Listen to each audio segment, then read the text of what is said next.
यार मयंक, मुझे लगता है कि हम रास्ता भूल के कहीं आगे तो नहीं निकल गए हैं यार। अरे यार नक्स, मैं तेरे को पहले ही बोला था, तू कॉल करके पूछ ले। अगर तू है कि मेरी बात मानता ही कहाँ है? आई एम वेरी श्योर कि रोहित के घर का रास्ता यही है, मैं पहले आ चुका हूँ। अरे आगे डेड एंड होगा यार, पूरी तरफ जंगल ही जंगल दिखाई दे रहा है। अब क्या करें? तू एक काम कर, ये मोबाइल ले और इसमें चेक कर जीपीएस में हम एग्जैक्टली कौन सी जगह है। हाँ अरे नक्स, ये तो केजपाल रोड है यार। केजपाल रोड? पर रोहित के घर के जाते समय तो केजपाल रोड आती ही नहीं थी।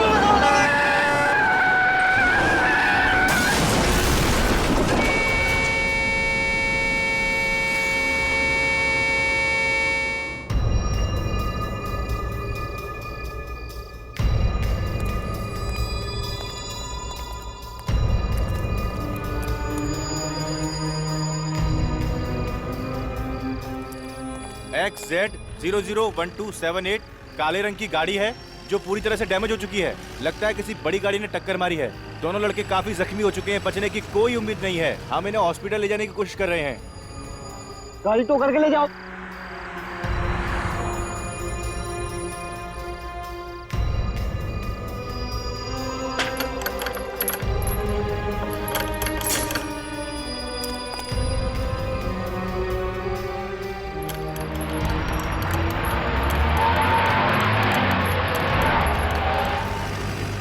ये क्या है?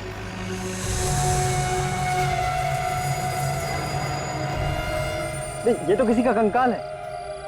इसका मतलब इस डिवाइडर के अंदर किसी की लाश दफनाई गई है।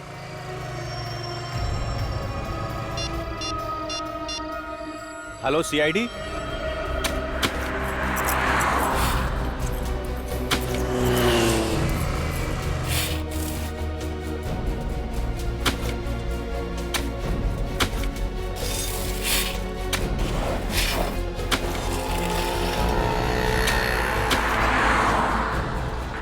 किसी ने सोचा भी नहीं होगा कि यहाँ पर एक एक्सीडेंट होगा और इस डिवाइडर से कंकाल बाहर निकलेगा। लगता है काफी दिनों पहले लाश को गाड़ा है यहाँ पे, जिसका अब कंकाल बन चुका है। सर, खूनी ने लाश को इस जगह ठिकाने लगाने का सोचा कैसे? उसने सोचा होगा कि कोई ये डिवाइडर तोड़ेगा नहीं और किसी को ये कंकाल मिलेगा नहीं। एक काम करो, आप लोग आ जाओ, आ जाओ।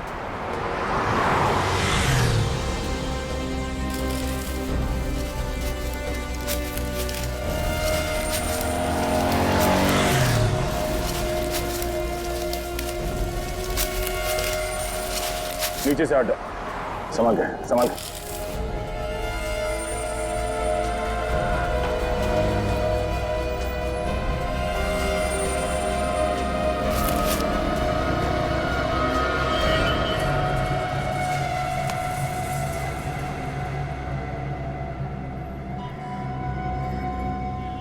कंकाल किसी औरत की लगती है।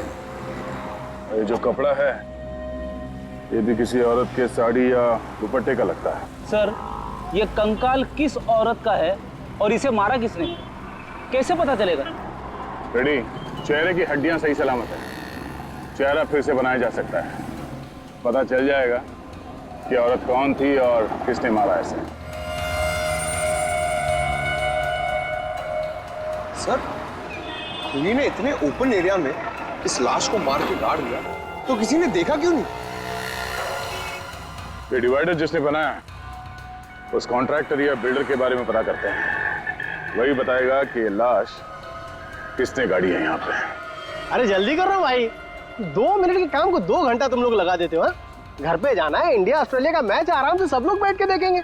चलो जल्दी जल्दी जल्दी फटाफट करो, फटाफट गवे लौटो, रखो रखो उधर, चलो।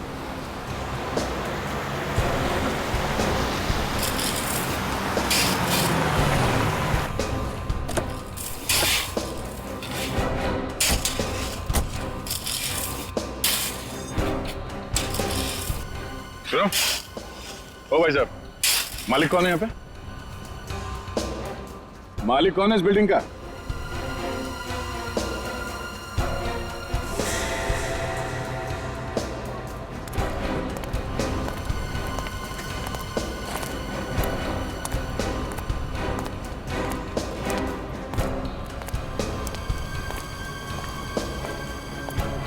फाइव स्क्वायर कंस्ट्रक्शन कंपनी का मालिक कौन है? जी मैं हूं, बोलिए। केजपाल रोड पे जो डिवाइडर बना है वो आप ही ने बनाया? जी हाँ, लेकिन आप लोग है कौन और इतने सारे सवाल क्यों पूछ रहे हो? सीआईडी? देखिए सर, हमने कोई गलती नहीं की है। इनफैक्ट डिवाइडर बनाने के लिए जो मटेरियल यूज किया है वो भी A1 क्वालिटी का है। सच कह रहा हूँ, हमने कोई लापरवाही नहीं की है। कोई लापरवाही नहीं की आपने? एक औरत की लाश गाड़ी है डिवाइडर के अंदर आपने। औरत की लाश? सर ये क्या कह रहे हैं आप? या उस औरत का कंकाल हमें उस डिवाइडर से मिला है। आप लोग मुझे ऐसे क्यों देख रहे हैं? मैंने कुछ नहीं किया। ये कौन? ये कॉन्ट्रैक्टर है। डिवाइडर बनाने का कॉन्ट्रैक्ट मैंने इन्हीं को दिया था। देखिए मैंने किसी को नहीं मारा, मैंने कुछ नहीं किया। डिवाइडर कब बना था? हाँ, पिछले साल 1 मई 2012 से लेकर 2 जून 2012 के बीच में ये सारा काम हुआ है सर। 1 मई 2012 से 2 जून 2012। जी सर। सर देखिए, साइट पर तो हमेशा काम चलता रहता है, वहाँ पे सारे मजदूर रहते हैं। सर मैंने ऐसा कुछ किया होता तो मजदूरों को तो पता होता ना सर। सर हो सकता है मजदूरों को कुछ मालूम है इसके बारे में। डिवाइडर पे जितने मजदूर काम कर रहे थे उन सबके नाम और पते चाहिए हमें, हम उनसे मिलना चाहेंगे।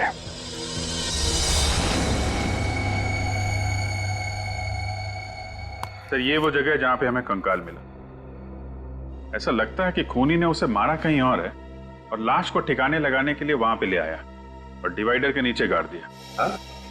और उस वक्त खेजपाल रोड पर डिवाइडर का काम चालू था, जो खूनी अच्छी तरह से जानता होगा। बस उसी का फायदा उठाकर उसने उस लाश को वहीं पे गाड़ दिया। और सर ये काम एक आदमी का तो हो नहीं सकता, और भी लोग शामिल होंगे इसमें। हाँ हो सकता है, लेकिन इतना सब कुछ हुआ, किसी ने देखा कैसे नहीं? सर जो स्केलेटन हमें मिला था यहाँ खेजपाल रोड पर, ये रोड आगे जाके 2 हिस्सों में बढ़ जाती है। एक रोड जाती है ये मैरिज हॉल की तरफ और दूसरी रोड यहाँ आती है जंगल की तरफ। सर जंगल की तरफ? खूनी ने लाश को जंगल में क्यों नहीं छुपाया? वहां तो आसानी से ठिकाने लगा सकता था सर। हाँ अभिजीत, मगर कभी कभी जंगल में भी तो काम चलता है, लकड़ी तोड़का वगैरह कुछ। हो सकता है उस वक्त ये काम चल रहा था, इसलिए खूनी की हिम्मत नहीं हुई। सर 1 मई 2012 से लेके 2 जून 2012 तक 9 औरतों के गायब होने की रिपोर्ट दर्ज करी गई है। ठीक है, तो सर उनमें से 6 औरतों को ढूंढ लिया गया था। 2 की मौत हो चुकी थी, एक औरत मिल तो गई है लेकिन वो घर वापस नहीं जाना चाहती थी। इसका मतलब है इस औरत का मिसिंग रिपोर्ट दर्ज किया नहीं गया। क्यों नहीं किया गया? सर हो सकता है इसके परिवार में कोई हो ही ना। हो सकता है सचिन, हो सकता है, लेकिन और भी तो कुछ वजह हो सकती है।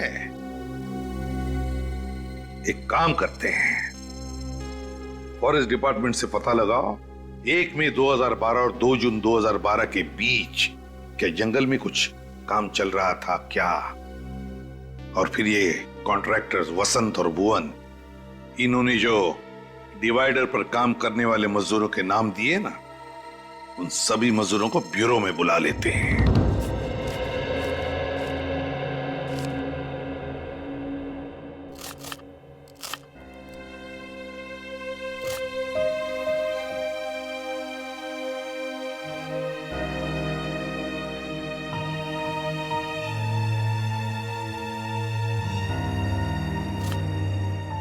चिंता करने से क्या होगा चिंटू के बापू? कैसे ना करूं? चिंटू की स्कूल की फीस भरनी है। अच्छा ये बताओ अब तक कितना जमा हुए हैं? क्या जमा हुए हैं? सिर्फ 1500 रुपये बचा पाया हूं मैं। अगर गांव पैसे नहीं भेजे ना तो माँ बाबूजी को बहुत परेशानी हो जाएगी। अब चिंता मत करो, जितना है जैसा है उसी में हम सब मिल बांट के गुजारा कर लेंगे। ये कौन आ गया? पारुल देखो जरा।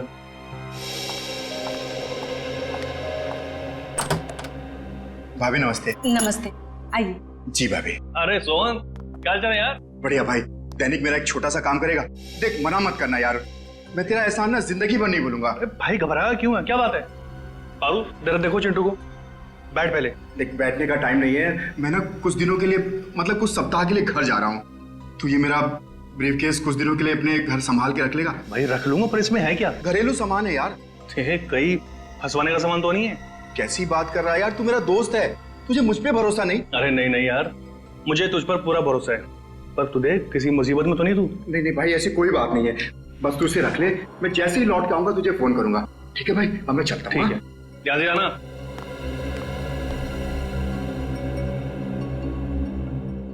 ये ब्रीफकेस कैसा है? अरे सोन का है, रखने को दे गया। तो ना उससे ना अचानक गांव जाना पड़ा। बोल रहा था जैसे गांव से आएगा लेके जाएगा। अच्छा, ये फोन किसका आ गया? हेलो, जी हाँ, मैं दैनिक बोल रहा हूँ। क्या? बताओ, केशपाल रोड पे जो नया डिवाइडर बना, उसका काम कितने दिनों तक चल रहा था? 1 महीना। 1 महीना? मगर साहब, हम लोगों ने किसी का खून नहीं किया, हम लोग खूनी नहीं मजदूर हैं।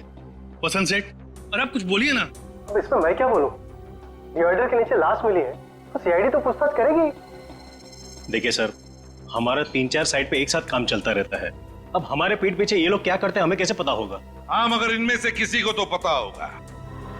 उसी ने उस लाश को दफनाया है उस डिवाइडर के नीचे। नहीं सर, ये हमने नहीं दफनाई, ये काम किसी और का होगा। किसी और का काम है तो तुम लोगों ने उस गुनहगार को देखा कैसे नहीं? तुम सबकी नजरें बचा के एक आदमी वहां पे लाश काट जाता है और किसी को कुछ पता नहीं चलता। अच्छा ये बताइए आप लोग के आप में से किसी ने भी किसी ऐसे आदमी को डिवाइडर के आसपास घूमते हुए देखा जिस पे आपको शक हो? नहीं साहब, हमने 1 महीने में पूरा डिवाइडर तैयार कर दिया था, ऐसे आदमी को नहीं देखा। किसी ने कुछ नहीं देखा, किसी को कुछ नहीं पता। ठीक है, सब लोग जा सकते हो, लेकिन याद रखना, अगर जरूरत पड़े तो फिर से आना पड़ेगा।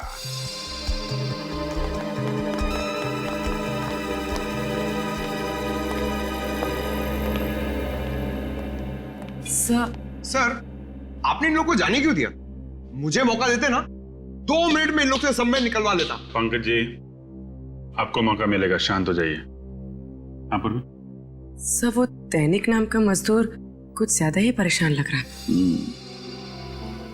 दैनिक? सर, चेहरे का रंग उड़ा उड़ा लग रहा था कुछ छुपा रहा है। हाँ अभिजीत, मुझे भी गड़बड़ लग रहा है वो।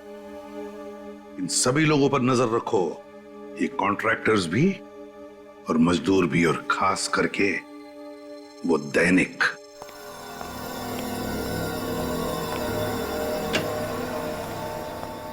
क्या हुआ साळुंखे, अब तक कुछ पता चला भी या नहीं? अरे क्या बताऊं यार, लाशों से पीछा छूटा नहीं था, ये कंकाल ला करके रख दिया मेरे लिए। दिमाग घूम गया मेरा यार। अरे डॉक्टर साहब, तो थोड़ा आराम कर लीजिए, क्यों इतना जोर डालने दिमाग के ऊपर? डॉक्टर तारिका है ना, वो कर लेंगी। क्यों तारिका जी? अभिजीत जी, तारिका जी ने और मैंने दोनों ने अपना दिमाग लगाया, तब जाकर के कुछ पता चला। ओ, तो फिर बता ना, क्या पता चला? वो यही कि बॉस, इस मरने वाली की उम्र 25 से 30 साल के बीच में है। 25 से 30 साल के बीच में?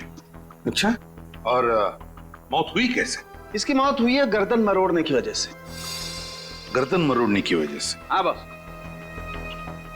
ये देखो, ये इसकी गर्दन की हड्डी में दरार पड़ गई। खूनी ने जैसे इसकी गर्दन मरोड़ी, इसकी हड्डी फट गई। और इतना ही नहीं, इसके बाद किसी नुकीली चीज से इसके गले पर वार भी किया गया। गर्दन मरोड़ने के बाद चाकू से वार किया है?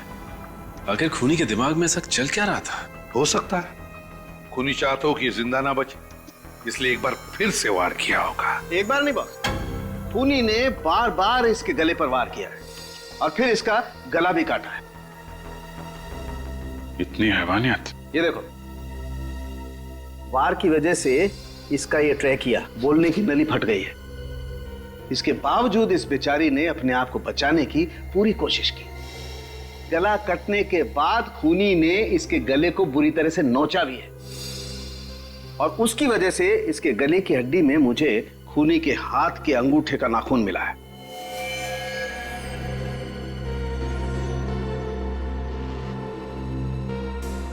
तो फिर अभिजीत, शायद खूनी के हाथ के अंगूठे में नाखून ही ना हो। डॉक्टर साहब, नाखून आदमी का है कि औरत का? डीएनए टेस्ट किया, पता चला कि ये आदमी का नाखून। सर, कहीं ये लूटपाट का केस तो नहीं है? कुछ ज्वेलरी वगैरह खींची होगी, छीना झपटी में नाखून फंस गया? हाँ? मौत कब हुई होगी इसकी डॉक्टर साहब? 7 से 8 महीने पहले हुई है। 7 से 8 महीने पहले? यार फिर साळुंखे, इसका चेहरा ही बना दे। चेहरा बना चुका हूं बॉस। ग्रेट, तो फिर दिखाओ। हाँ, दिखाता हूं।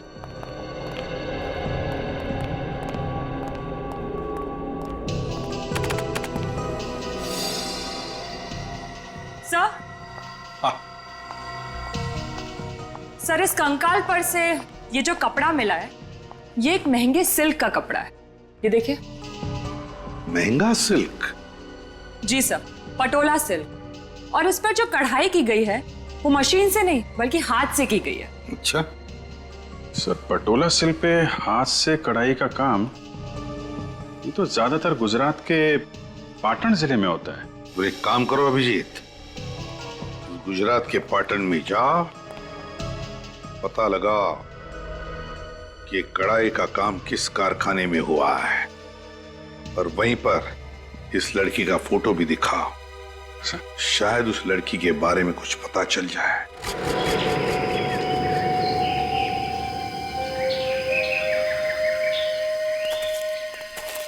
सर, खेजपाल रोड पर अगर किसी का मर्डर हुआ है तो इसे हमें क्या लेना देना? पता नहीं, सीआईडी का मामला है, तहकीकात चल रही है, बताना तो पड़ेगा ही। 1 मई 2012 से लेकर 2 जून 2012 तक के सारे रिपोर्ट्स रेडी हैं? जी सर, रेडी है। Very good.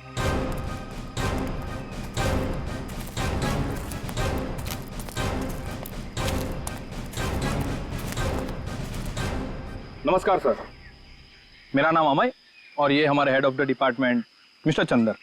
Hello officers. Hello. नमस्ते सर। नमस्ते। देखिए, हमें यह पता करना है कि 1 मई 2012 से 2 जून 2012 के बीच यहाँ जंगल में कुछ काम चल रहा था क्या आप लोगों का? हाँ, काम तो चल रहा था, लेकिन क्यों सर? दरअसल उस दौरान एक औरत का खून हो गया और खूनी ने उस औरत की लाश खेजपाल रोड के डिवाइडर में दफना दिया था। तो इसलिए हम ये जानना चाहते थे कि उस दौरान जंगल में आप लोगों ने किसी अनजान आदमी को आते जाते देखा क्या? देखिए, वैसे तो हम लोग शाम को 6 बजे तक ही काम करते हैं, लेकिन एक बार हमारे वर्कर्स ने रात को देर तक काम किया था। कौन सी तारीख थी वो? शायद 1 जून थी, और उस रात हम लोग सारे पेड़ों की मार्किंग कर रहे थे। उस रात आपने किसी ऐसे आदमी को देखा हो यहाँ पे घूमते फिरते, जिस पे आपको शक हो?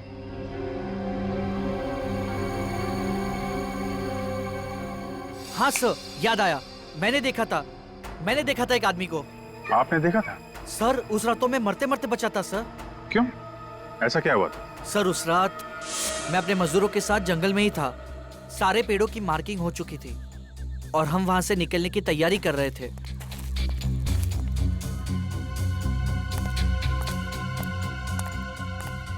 अचानक एक तेज गाड़ी आई और उसने मुझे टक्कर मारी। मैं उठता उससे पहले तो गाड़ी रिवर्स मार चुकी थी और बहुत स्पीड से मेरे बाजू से चली गई, और वो अपनी गाड़ी लेके भाग गया। कितने बजे की बात है ये? लगभग 9 साढ़े 9 बजे होंगे। मतलब वो खूनी ही था, यहाँ पे लाश ठिकाने लगाने आया था, जंगल में काम चलता देख वापस भाग गया और खेजपाल रोड के डिवाइडर में लाश गाड़ दी। ये डिवाइडर वाले मजदूर कुछ छुपा रहे हैं।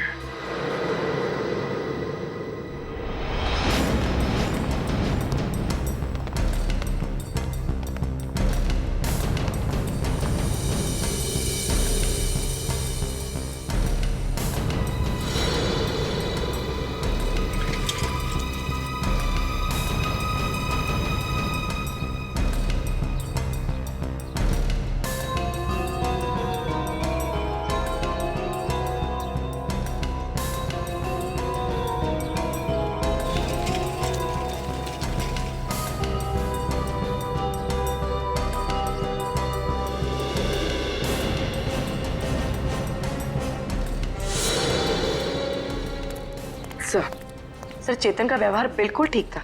लगता नहीं उसने कुछ गलत किया होगा। यहाँ भी सब ठीक है। सारे मजदूरों के व्यवहार में कोई फर्क नहीं पड़ा। हाँ सर, जिस तरह से वो पहले काम पे जाते थे, अभी भी बिल्कुल उसी तरह से काम पे जा रहे हैं।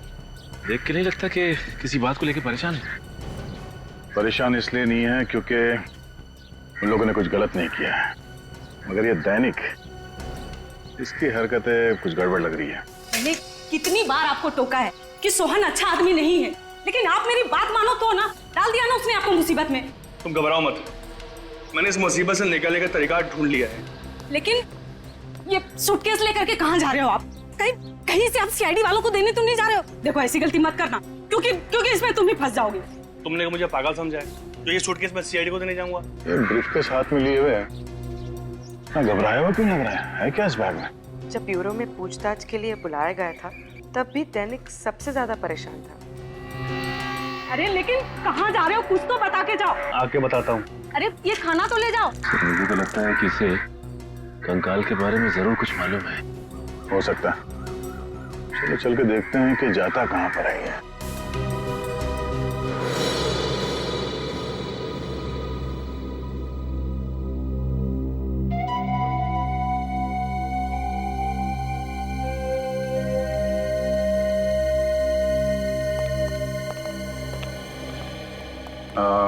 मालिक कहाँ है? एक्सक्यूज मी,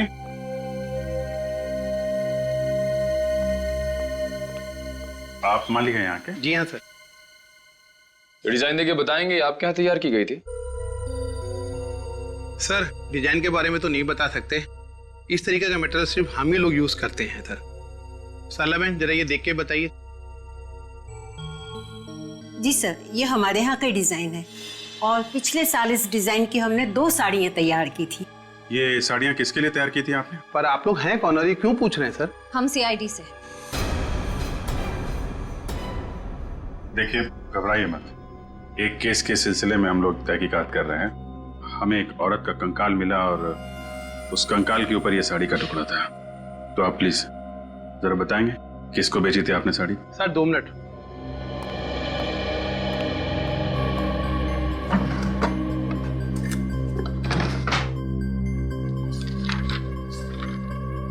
सर ये 2 लोग हैं, एक जिग्नेश भाई हैं, ये बहुत बड़े बिजनेसमैन हैं सर। इन्होंने ये साड़ी अपनी पत्नी के लिए 1 जनवरी 2012 में बनवाई थी। और दूसरी है तानिया जी, ये मुंबई से हैं, इनकी डिलीवरी डेट है 25 मई 2012 सर। तानिया जी मुंबई से? ये हमारी बहुत पुरानी कस्टमर है सर, मुझे लगा उनकी शादी हो गई है और वो परदेश चली गई होंगी सर। कब होने वाली थी उनकी शादी? 1 जून 2012 को सर। तानिया जी ऐसी दिखती थी? हाँ सर यही है। ये तानिया जी का एड्रेस और फोन नंबर तो होगा ही आपके पास?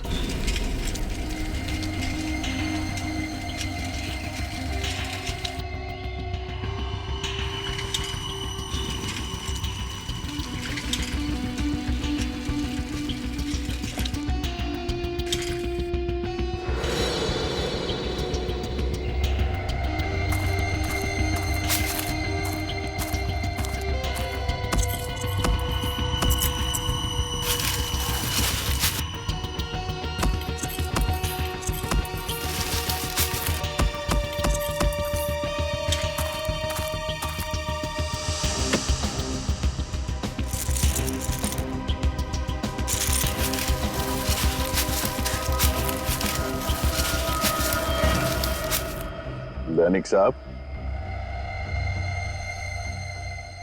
क्यों जुर्म कर रहे हो? हाँ? वैसे ही सोना इतना महंगा हो गया है और तुम उसे मिट्टी में गाड़ रहे हो?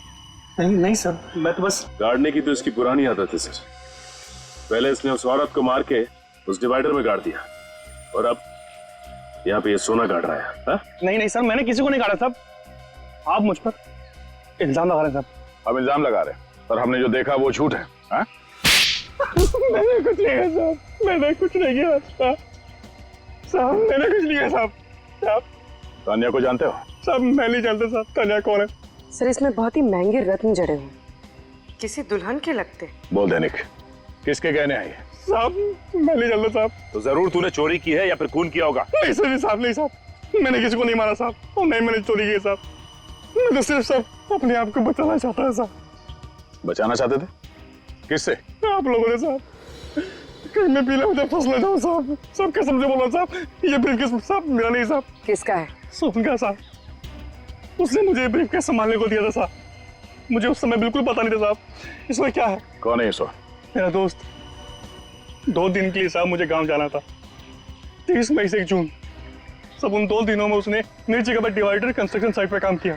सोचा मैं वापस आया ना, उसका रवैया कुछ अलग सा था साहब। मैंने बहुत पूछने की कोशिश की साहब, लेकिन उसने मुझे कुछ नहीं बताया साहब। ये ब्रीफकेस तुम्हें सोहन ने दिया कब? साहब उस दिन जिस दिन आपने मुझे सीआईडी ब्यूरो से फोन किया था साहब, मैं बहुत डर गया था साहब, इसलिए मैं घर आया और मैंने इस ब्रीफकेस का ताला तोड़ा साहब। और जब तुम्हें पता चला कि बिना बताए सोहन ने तुम्हें ये महंगे गहने रखने के लिए दिए हैं तो तुम्हें शक हुआ उस पर? हाँ साहब। ये सोहन कहाँ है? साहब बोल कर गया था मुझे कि वो अपने गांव जा रहा साहब, मंगोली साहब। सर इसका मतलब तानिया के खून में सोहन का हाथ है? बिल्कुल सोहन का ही हाथ है, तभी तो वो गांव भाग गया। मंगोली चल के छानबीन करते हैं, इसे हिरासत में ले लो। देखो लाइट का स्विच कहाँ है?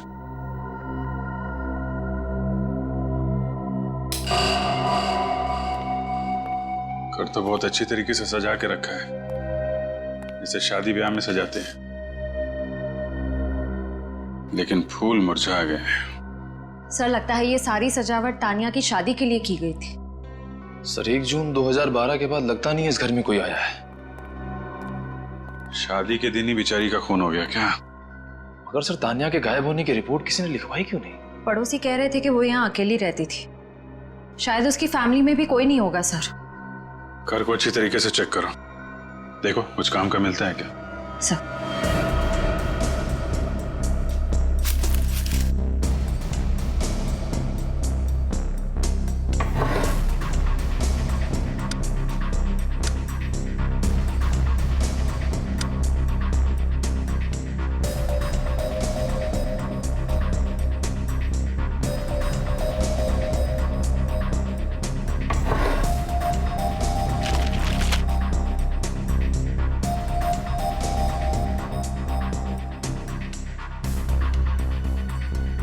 तान्या,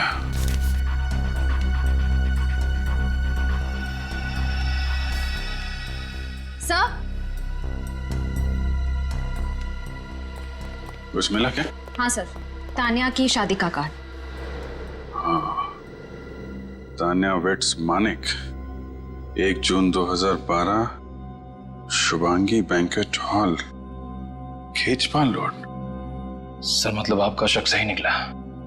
तानिया जी शादी के लिए मैरिज हॉल निकली, लेकिन रास्ते में किसी ने उनका खून कर दिया। तान्या वेट्स मानिक, इस मानिक को ब्यूरो में बुलवाओ, वही बताएगा 1 जून 2012 को क्या हुआ था तान्या के साथ।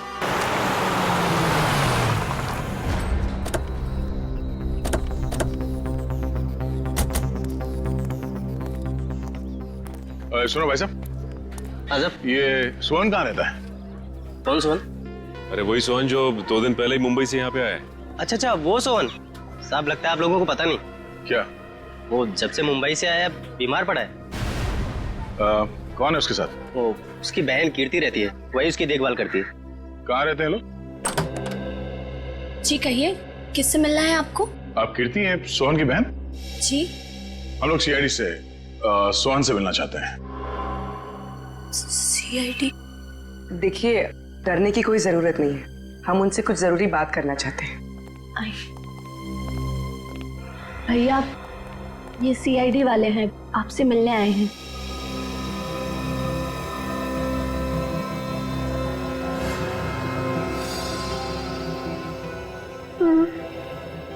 आप लोग भैया से क्या पूछना चाहते हैं? दरअसल ये तो अब बोल भी नहीं पा रहे। क्या हुआ? गांव के डॉक्टर का कहना है कि इन्हें किसी जहरीले कीड़े ने काटा है। कब हुआ ये हादसा? ठीक उसी दिन जिस दिन भैया शहर से यहाँ लौटे थे। यहाँ लौटते ही वो खेत में किसी से मिलने गए और आने के बाद उन्हें बुखार आ गया। बस तभी से भैया ना बोल पा रहे और ना चल पा रहे। और गांव के डॉक्टर का कहना है कि भैया आप कभी नहीं बोल पाएंगे। सर लेकिन मेरे भैया ने किया क्या है? इन्होंने 1 जून 2012 की रात खेचपाल रोड पर तानिया का खून करने में किसी की मदद की थी। कभी किसी आदमी के बारे में बताया इन्होंने आपको? नहीं सर, इन्होंने कुछ नहीं बताया। इनके चेहरे पर एक अजीब सा डर लगा रहता।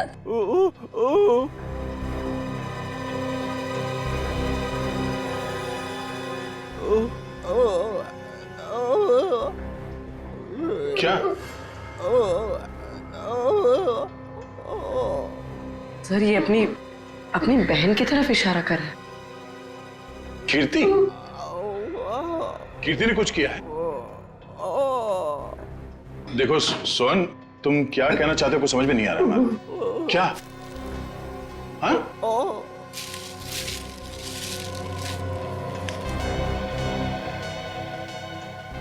खून?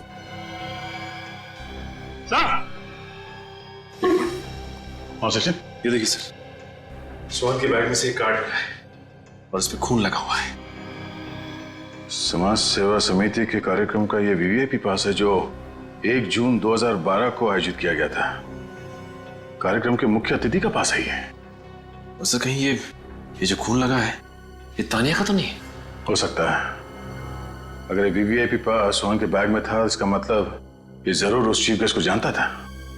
और ये पास उसने किसी खास वजह से संभाल के रखा था अपने पास। एक काम करते हैं, जिन लोगों ने इस कार्यक्रम का आयोजन किया है उनसे जाके मिलते हैं। वहीं से पता चल जाएगा कार्ड पे लगे इस खून का राज।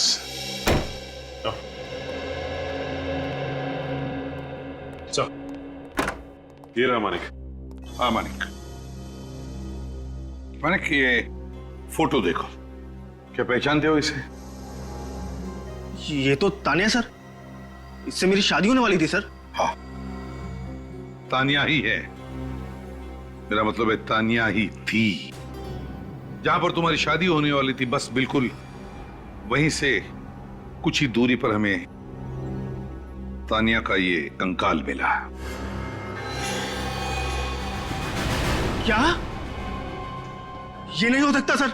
ऐसा हुआ है मानिक जी, किसी ने तानिया को शादी के जोड़े में ही मार दिया और फिर उसे जमीन में गाड़ दिया।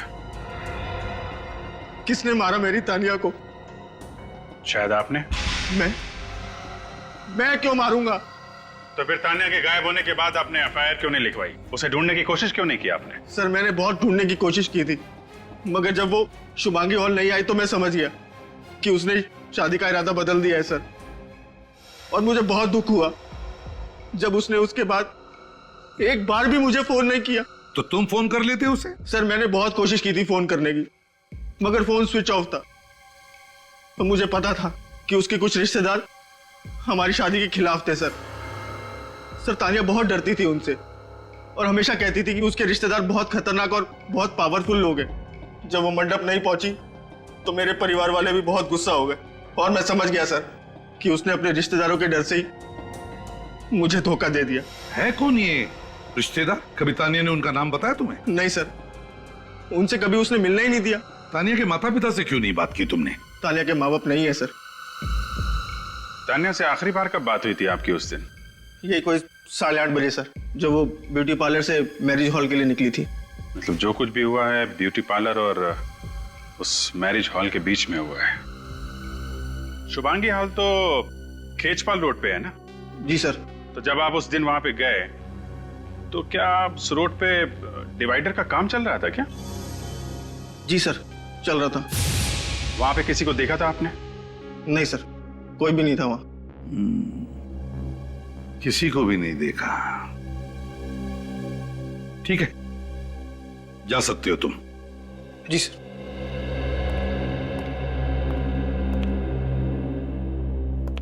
रिश्तेदार है कौन ये तानिया का रिश्तेदार जिससे तानिया इतना डरती थी? सर हो सकता है इसके भाई बहन, क्योंकि माँ बाप की तो मौत हो चुकी थी। सर सोहन हमें तानिया के खूनी के बारे में कुछ बताने की कोशिश कर रहा था।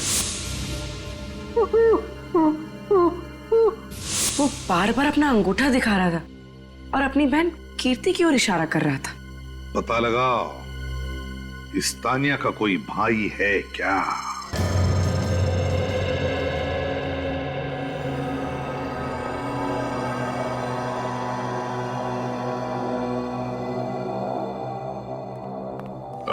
सुनो भाई साहब, अभी लंच टाइम में 1 घंटे बाद आना। इतना टाइम नहीं है हमारे पास, हम लोग सीआईडी से हैं। सीआईडी? आइए सर, बैठिए। नहीं, हम बैठने के लिए नहीं आए, कुछ सवाल पूछने हैं। नमस्ते जी, मेरा नाम ऐश्वर्या है। देखिए मिसेस ऐश्वर्या जी, ये नहीं, मैं अभी तक मिस ऐश्वर्या ही हूँ। ओ मिस ऐश्वर्या, अच्छा ये बताइए कि 1 जून 2012 को यहाँ पे एक चैरिटी इवेंट किया गया था, राइट? हाँ सर, साल में हम लोग एक बार चैरिटी इवेंट करते हैं, इस बार भी करेंगे। अगर मैं आपको इनवाइट करूँ तो आप आएंगे ना सर? आप आने की कोशिश करूंगा मैं। आपको आना ही पड़ेगा। वो क्या है ना कि पिछले साल का इवेंट थोड़ा फ्लॉप हो गया था, आप आएंगे ना तो इवेंट में 4 चांद लग जाएंगे। वैसे ऐश्वर्या जी, ये इवेंट आपका फ्लॉप कैसे हो गया था? उस इवेंट के चीफ गेस्ट इवेंट में नहीं आए। रात 11 बजे तक सभी लोग उनका वेट करते रहे, बाद में नाराज होकर वापस लौट गए। तो आप लोगों ने पता नहीं किया कि वो क्यों नहीं आए? हमें बाद में पता चला कि उनको रास्ते में चोट आ गई थी और उनको डॉक्टर के पास भी जाना पड़ा था। यही था ना वो कार्यक्रम? हाँ, यही था। Thank you. चीफ गेस्ट से मिलना पड़ेगा।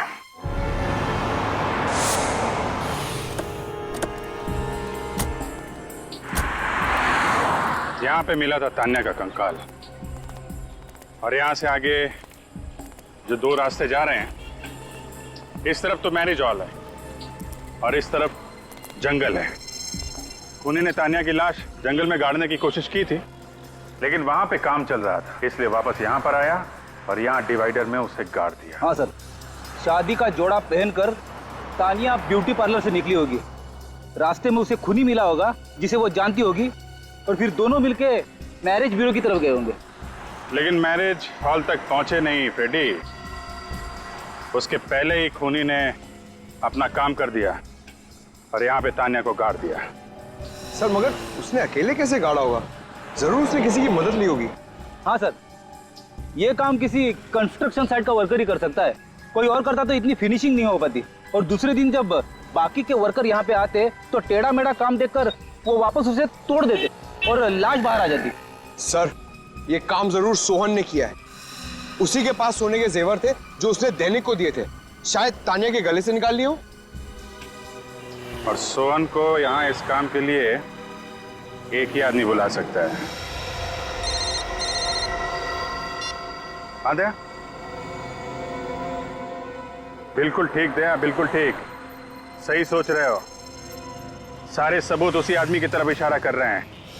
खूनी वही है दया, हाँ वही है, उठा लो उसे। चल जल्दी कर चल। अरे तू अंदर क्या कर रहा है? हाँ? अरे 4 दिन का काम था, 8 दिन लगा दिया तुम लोगों ने। कितने आलसी हो तुम लोग। आज से लिफ्ट का काम शुरू होना था, वो कब शुरू होगा? समझ में नहीं आता तुम लोगों को? अरे भुवन जी, आपने इस कॉन्ट्रैक्टर को सिर्फ मजदूरों पर चिल्लाने के लिए रखा है क्या? दरअसल वसंत जी है ही ऐसे, छोटी छोटी बातों में गुस्सा हो जाते हैं, लेकिन मजदूर से काम बहुत अच्छा निकलवाते हैं। अच्छा, आप किसी तानिया नाम की लड़की को जानते थे? तानिया? नहीं सर। ठीक है,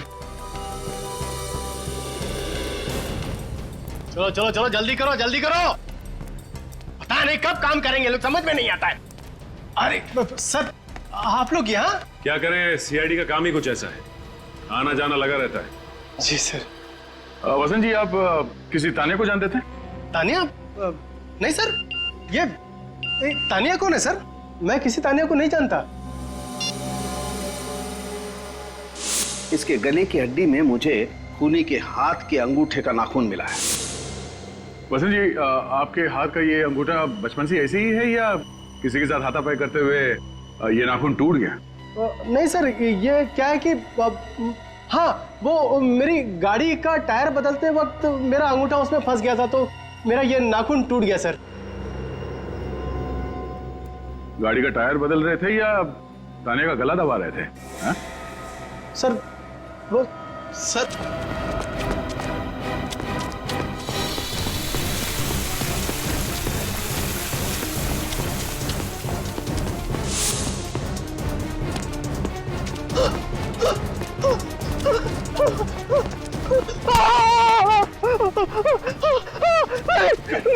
का शौक है। देखूंगा ऊपर से फिर क्यों मारा तानिया को। सर मुझे कुछ नहीं मालूम सर, मैं कुछ नहीं जानता सर। इसने क्या नहीं जानता।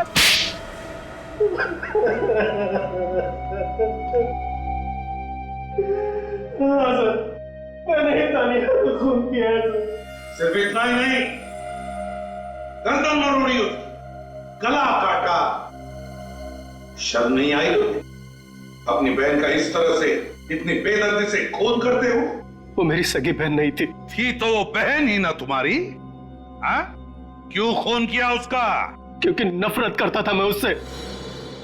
बाबा ने सारी प्रॉपर्टी उसके नाम कर दी थी, मेरे नाम पर फूटी कौड़ी भी नहीं छोड़ी थी। अगर वो मानिक से शादी करती तो मानिक सारी प्रॉपर्टी हड़प लेता, सब कुछ उसके नाम हो जाता। इसीलिए मैंने तानिया को बुलाया। मैं चाहता था कि वो कागजात पर साइन कर दे, ताकि शादी के बाद सारी प्रॉपर्टी मेरी हो जाए। देखो तानिया, मुझे तुमसे कोई गिला शिकवा नहीं है। तुम एक बार इस जायदाद के पेपर पर सिग्नेचर कर दो, उसके बाद तुम्हारा रास्ता अलग और मेरा रास्ता अलग। ये क्या बसंत भैया, मुझे लगा कि आप अपनी सारी कड़वाहट भूलकर अपनी सौतेली बहन से एक नया रिश्ता जोड़ना चाहते हैं, और आप मेरी शादी के दिन इन पेपर्स पे साइन करवाना चाहते हो। मैं अपनी जायदाद आपके नाम कभी नहीं करूंगी। गाड़ी रोकिए। यह गाड़ी तो तभी रुकेगी जब तुम इस पेपर पर सिग्नेचर करोगे। आज तक मैं चुप रही, यहाँ तक कि मैंने मानिक को भी कभी नहीं बताया कि मेरा एक सौतेला भाई है जो सिर्फ पैसों से प्यार करता है, मुझसे नहीं। लेकिन अब मैं सबको आपकी असलियत बता दूंगी। मैंने कहा गाड़ी रोकिए अभी, वरना मैं जोर से चिल्लाऊंगी। गाड़ी रोकिए भैया, कोई है, बचाओ भैया, बचाओ।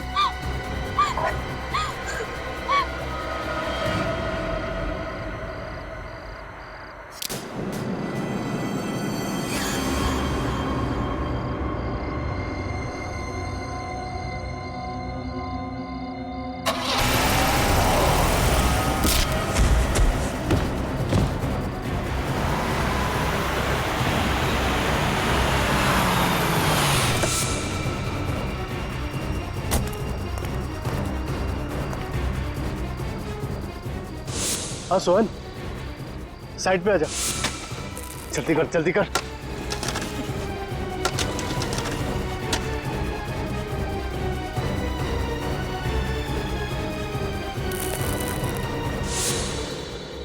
लेकिन तुमने सपने में भी नहीं सोचा होगा कि उस रास्ते पे एक दिन एक्सीडेंट होगा, डिवाइडर टूटेगा और तुम्हारा गुनाह सामने आ जाएगा। क्यों हमला किया सोहन पे तुमने? क्योंकि एक वही था जो मेरा राज जानता था। फिर भी पकड़े तो तुम गए ही, हैं? पकड़े तो गए। क्या लगता है तुम्हें, जिस जायदाद के लिए तुमने अपनी बहन का इतनी बेरहमी से खून किया, क्या वो जायदाद तुम्हें मिल जाएगी? नहीं, अदालत तुम्हें फांसी ही देगी, फांसी।